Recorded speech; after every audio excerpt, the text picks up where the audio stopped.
Now, a trial in Germany is shining a light on a multi-million-pound London property bought by a notorious cryptocurrency scammer. Dr Ruja Ignatova made billions of pounds selling a fake cryptocurrency called OneCoin before disappearing in 2017. None of her victims, located all around the world, have received any of their money back. Well, it's a fascinating story, and it's a story that's been the subject of a BBC podcast called The Missing Cryptoqueen. And its creator, Jamie Bartlett, is with us now. The Missing Cryptoqueen, tell us a bit more about it.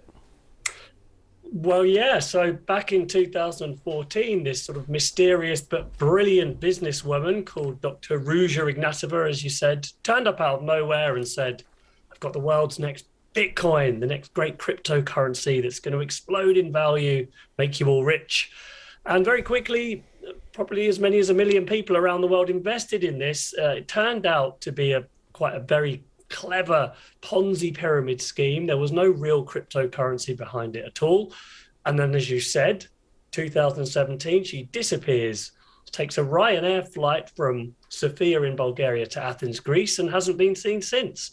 Right, and she had this huge property in London worth, what, millions?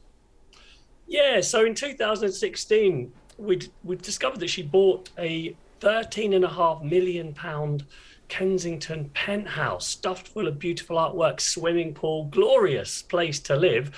But this was a secret, really, until a couple of trials recently, including the one in Germany, revealed a bit of light on it. And we've started digging a bit deeper, trying to work out who helped her to conceal its true ownership and how long she held it for, and so on. And for many people, it will be a surprise to know that this woman had this sort of very, very impressive piece of property right in the heart of London.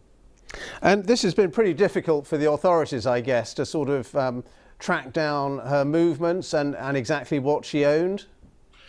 I think it's a wider story in a way, and you've seen it with the Pandora leaks, that an awful lot of very wealthy people, some for good reason, but some for bad, use companies and obscure ownership structures to essentially keep the true ownership of their properties hidden. So in this case, she used a Guernsey sort of offshore company, which was owned by another which was owned by another Guernsey company, which meant her name appeared nowhere on the records of ownership.